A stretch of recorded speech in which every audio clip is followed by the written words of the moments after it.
जय श्री कृष्णा। आइए सुनते हैं बैसाख मास महात्म्य का 6वां अध्याय।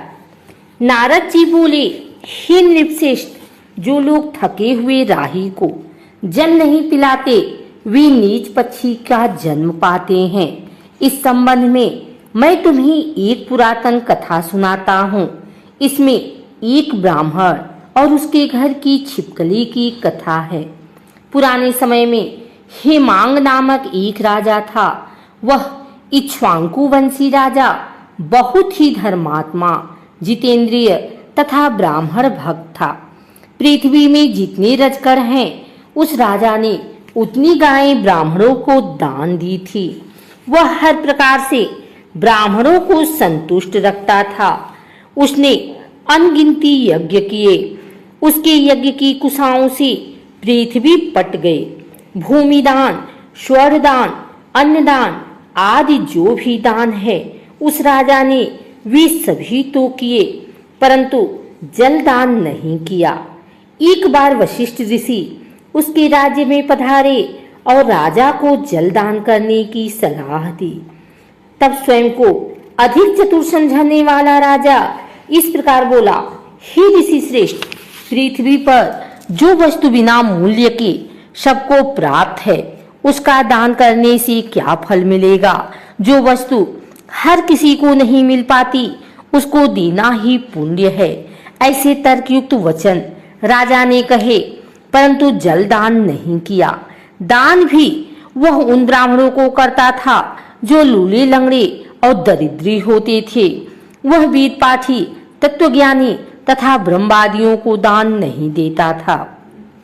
उसका कथन था कि प्रसिद्ध ब्राह्मणों को तो सभी दान देते हैं, किंतु ये अपाहिज, दरिद्री, जीविका विहीन बेचारे हर प्रकार की वस्तु के अभाव में दुख भोगते हैं। सो मेरा दान तो इन्हीं के निमित्त है। इस तरह वह दुर्बुद्धि राजा कुपात्रों को ही दान करता रहा, जिसके कारण वह 3 जन्मों तक पक्षी योनि को प्राप्त हुआ। फिर एक जन्म में गिद्ध और 7 जन्मों में कुकर बना। तत्पश्चात उसके छिपकली का जन्म लिया। छिपकली की योनि को प्राप्त कर वह राजा मिथिलापुरी के राजा श्रुतकीर्ति के महल के दरवाजे की चौखट पर 87 वर्ष तक कीड़े खाता हुआ रहा। संयोग से एक दिन राजा श्रुतकीर्ति के घर श्रुतिदेव नामक मुनि आए। राजा मुनि को देखकर बड़ा प्रसन्न हुआ। उसने अर्घ देकर गुरु के चरण धोए तथा उनके चरणामृत को जब अपने मस्तक पर छिड़का तो वह जल छिपकली के ऊपर भी पड़ गया। उस जल के प्रभाव से छिपकली को अपने पूर्व जन्मों का ज्ञान हो गया। तब अपनी पूरी योनि के दुख से दुखित हो वह छिपकली त्राहि त्राहि करती हुई यह कहने लगी, हे मुनिराज, आप मेरी रक्षा करें। छिपकली के मुख से मनुष्य की वाणी सुनकर मुनि आश्चर्यचकित रह गए और उस छिपकली से बोले, तू कौन है? तू शोकाकुल होकर इस प्रकार विलाप क्यों कर रही है?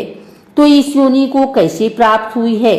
तू अपनी कथा कह, मैं तुझे इस योनि से मुक्त करूंगा। मुनि की सांत्वना देने वाले इन वचनों को सुनकर वह छिपकली बोली, हे मुनिराज, मैं इक्ष्वाकु वंश का हेमांग नामक राजा था। पूर्व वेदंग धर्मनिष्ठ तथा ज्ञानी भी था। मैंने अनगिनत गौएं दान की थी, अनगिनत यज्ञ किए, कुएं तालाब खुदवाए, बाग लगवाए, सब प्रकार के दान किए, धर्म पूर्वक प्रजा का पालन किया।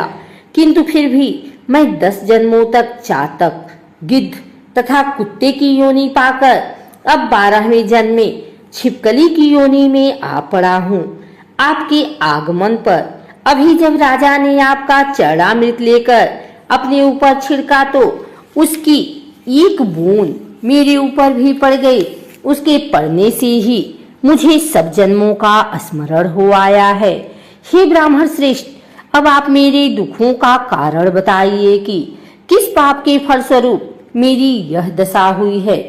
छिपकली का वृतांत सुनकर मुनि ने ज्ञान नेत्रों से उसके पूर्व जन्मों पर दृष्टि डाली और सब कुछ जान लेने के बाद इस प्रकार कहना शुरू किया, हे छिपकली, मैं तेरी इस दशा का कारण बताता हूँ।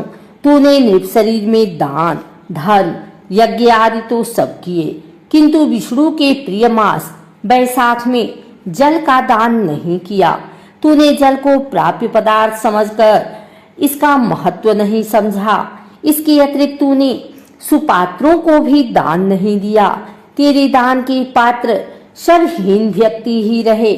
सुगंध से भरपूर सुंदर फूल वाले कांटेदार गुलाब की कोई पूजा नहीं करता। पीपल का वृक्ष ही पूज्य है। तुलसी की पूजा सब करते हैं। बेरी कटेरी को कोई नहीं पूजता। इसी प्रकार अनाथों की भी पूजा नहीं होती है। हाँ, उन पर दया की जाती है। वे दया के पात्र हैं, पूजा के नहीं। अतः वेद पाठी, तपस्वी, ज्ञानी, सत्शास्त्रों के जानने वाले ही पूजन के योग्य हैं। इनमें ज्ञानी भगवान को अधिक प्रिय है, अतः वे पूज्यों के भी पूज्य हैं।